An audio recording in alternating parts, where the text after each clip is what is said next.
poursuivons cette discussion autour du thème de la pause sur le plan des marchés et sur le plan de la stratégie d'investissement. Alain Bokobza est avec nous en plateau pour cette demi-heure d'émission, le responsable monde de l'allocation d'actifs de Société Générale CIB. Bonjour Alain. Bonjour Grégoire. Bienvenue, merci beaucoup d'être avec nous. La question est ouverte. Que vous inspire le thème de la pause de la part de la Réserve fédérale américaine? Et qu'est-ce qui justifie pour vous aujourd'hui l'ouverture de cette séquence de pause?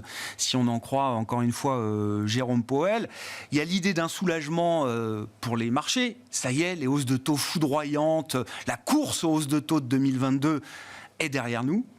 Et puis, il y a l'idée que c'est forcément aussi le revers d'une situation qui se dégrade sous plusieurs aspects, peut-être. Les questions sont le reflet de la complexité de la situation. Pour vraiment s'assurer que ce cycle d'inflation soit jugulé, il aurait peut-être fallu aller jusqu'à 6. Là, on s'arrête à 5% pour les taux de la Réserve fédérale américaine. Et donc ça, c'est très clair dans les communications. Ils s'arrêtent avant ce qu'ils auraient voulu faire. Mais la séquence des banques américaines régionales, 4500 banques régionales qui sont sous-régulées, contrairement aux banques européennes ou très grandes banques américaines, et qui sont un élément de fragilité qui peut se transformer en risque systémique. Il y en a déjà 3 qui ont fait faillite, il y en a d'autres qui sont fragiles aux États-Unis. Et donc là-dessus, la Réserve fédérale n'est pas aveugle. A été mentionné dans la séquence précédente les restrictions sur la distribution du crédit et la demande de crédit, parce que le taux d'intérêt sur les crédits a beaucoup monté, c'est aussi la conséquence, fait qu'il y a des éléments qui vont mener vers un ralentissement économique avec des risques systémiques d'acteurs très endettés, il y en a pas mal aux États-Unis, qui peuvent tomber. Et dans l'étude que vient de publier dans la nuit dernière la Réserve fédérale américaine sur le risque systémique aux États-Unis, donc il y a 2 fois par an une grande étude, donc quand on la lit, on déprime, parce que le but du jeu, c'est d'analyser les gros risques. Ils sont payés pour mettre les risques en avant, le rapport sur la stabilité financière. Et donc ça, c'est bien, parce que c'est dans l'histoire des grandes régions, ça existe aussi en Europe, ça existe aussi au Royaume-Uni désormais, il y a un vrai travail qui est fait sur les risques latents pour éviter qu'ils ne se concrétisent, pour mettre des garde-fous. Voilà, donc la pause, c'est un garde-fou, quelque part, pour éviter que des risques qui peuvent ne pas se concrétisent derrière. Donc ça nous met un peu... on est assis entre 2 chaises, entre le fait, la certitude qu'ils auraient dû continuer pour vraiment juguler le cycle d'inflation, et le fait que s'ils avaient continué, la probabilité d'un gros accident, SVB c'est 200 milliards, ça peut être beaucoup plus gros que ça, un accident, ça aurait été beaucoup plus gros. Donc c'est une pause qui est un bon arbitrage. Ils sont face à un dilemme, je fais plus ou je fais pas plus. Ils ont fait une pause, donc je pense que c'est bien. Là où il y a le prochain débat, qui s'est déjà ouvert, c'est si, dans un contexte de croissance qui reste là, modéré, qui ralentit, mais sans accident pour le moment, est-ce que les anticipations de baisse des taux américaines d'ici la fin de l'année sont justifiées? Et pour l'instant, c'est prématuré. Donc il va y avoir de la volatilité sur les anticipations de ce que va faire la Fed d'ici la fin de l'année. On a besoin d'un plus profond ralentissement pour que la Fed agisse et baisse ses taux. Pour l'instant, on n'y est pas. C'est intéressant, je reprends juste la séquence, mais il faut se souvenir que 48 heures avant la défaillance de SVB, Jérôme Powell témoigne devant le Congrès, on est mi-mars, et il nous dit... la hausse du mois de mai, ce sera peut-être encore 50. Voilà. Et à ce moment-là, comme vous dites, le marché anticipe un taux terminal proche de 6%. Voilà. C'était 2 jours avant SVB et on voit bien que le monde a changé entre-temps, poussant la Fed peut-être un peu plus vite que prévu vers cette logique de pause. Et d'avoir des dirigeants pragmatiques est plutôt une bonne nouvelle. Ouais. Sur la parenthèse quand même sur ce stress bancaire et ces défaillances en série aux États-Unis, on constate qu'on est parti dans une logique un peu de série. On en est à 3, peut-être 4 demain, etc. Les noms sont sur la table. Le marché va là où les fragilités sont aujourd'hui. Donc, quand on connaît les marchés comme vous, on imagine bien la séquence, Alain. Est-ce que ça reste très US spécifique, ce qui se passe sur le secteur bancaire, avant tout? Et est-ce que le marché va aller jusqu'à demander ou forcer les autorités à mettre en place un coupe-circuit un peu systémique, global, pour arrêter ces effets de chaîne auxquels on est en train d'assister? Il y a plusieurs questions en une. Là où il y a un élément de fragilité démontré, c'est sur les banques régionales américaines. Il y en a 4500. C'est une grosse partie du financement de l'économie américaine, des PME américaines. Là, il y a un élément de fragilité. Les très grandes banques américaines sont très solides. Les très grandes banques européennes sont très solides aussi. Donc là, on a un panorama qui est très cantonné sur une partie sous-régulée. Donc les aspects de régulation pour avoir des fonds propres durs a été moins obligatoire pour ces banques-là que les grandes banques américaines ou les banques européennes. Donc là, c'est un manque de régulation, un défaut de régulation qui malheureusement nous fait découvrir cette fragilité. Et croisé avec le deuxième élément de fragilité aux États-Unis, c'est le marché de l'immobilier commercial. Donc c'est en partie les bureaux. Beaucoup de gens maintenant d'entreprises font du télétravail, comme en France, comme en Europe. Et donc les bureaux, dans certains cas, ils sont vides. C'est les entreprises endettées qui sont cotées. Et il y a très clairement identifié un deuxième élément de fragilité aux États-Unis qui fait partie, pour revenir de la première séquence, sur la pause en disant ces éléments-là sont endettés et ça pose problème. Ensuite, est-ce qu'il y a un risque de dérapage? C'est possible sur les banques régionales américaines, mais à partir du moment où le risque est identifié, et il y a de la littérature dessus par les dirigeants politiques, par les dirigeants monétaires, ce risque n'est pas nécessairement sous contrôle, mais il est observé, et il y aura des réponses de politique économique qui seront apportées en temps utile. Donc là-dessus, moi, ce qui me fait, en tant que responsable de la stratégie, un risque non identifié qui survient, un Lehman Brothers qui saute avec toutes les méandres de la taille, ça fait très très peur. Là, il y a un risque identifié, il y en a même deux, qui sont travaillés. Donc non pas qu'ils ne se concrétiseront pas, non pas que ce ne sera pas dommageable à l'économie américaine, c'est ça qui peut déclencher une récession et des baisses des taux. Donc là, ce n'est pas nécessairement néfaste sur tous les actifs financiers si la Fed devait baisser ses taux, il faut faire attention d'un point de vue stratégie d'investissement. Mais économiquement, il y a des éléments de fragilité qui sont identifiés, qui sont en train de se dérouler et sur lesquels il y aura peut-être des réponses plus solides que ce qui est fait aujourd'hui. Et là, le pragmatisme, de nouveau, prévaut en particulier aux États-Unis, et là, pour éventuellement éviter un accident non nécessaire. Sur le plan de l'investissement et de la conduite de la stratégie d'investissement, Alain, qu'est-ce que ce thème de la pause vous inspire? Déjà, comment est-ce que vous évaluez la résilience du marché américain, en l'occurrence, face à, c'est un débat, mais face à quand même un horizon qui s'obscurcit, une dégradation macroéconomique, quand bien même elle est lente, progressive, graduelle, des craquements financiers, alors qui étaient prévisibles à un certain stade, qui se matérialisent aujourd'hui. Comment vous expliquez qu'on ait encore un S&P 500, pour dire les choses clairement, pas loin de 4200 points, pour dire les choses, Alain? Alors, il y a une toile de fond. La destination, c'est un ralentissement qui peut être plus marqué que ce qu'on connaît aujourd'hui. Et ça provoquera à un moment donné des résultats d'entreprise qui vont fléchir.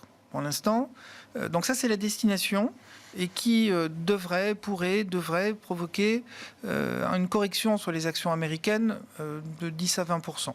Pour donner des choses qui, c'est pas énorme, un gros accident, c'est 30 ou plus. Là, on est sur des rythmes, ils ont 15 en pente. Ça, c'est une fois qu'on sera dans des rythmes de croissance qui seront beaucoup plus faibles que ce qu'on a aujourd'hui. Ça, c'est la destination.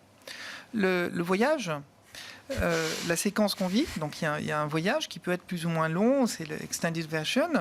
La séquence qu'on a en ce moment est une séquence dans laquelle les taux d'intérêt ont baissé.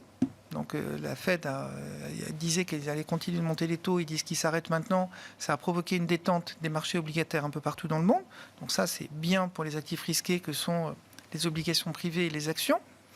On a une séquence de publication des profits d'entreprise au premier trimestre qui est bien meilleure qu'attendue, ou meilleure qu'attendue, ou en ligne, mais il y a très peu d'entreprises qui communiquent en dessous. Partant d'attentes faibles, mais...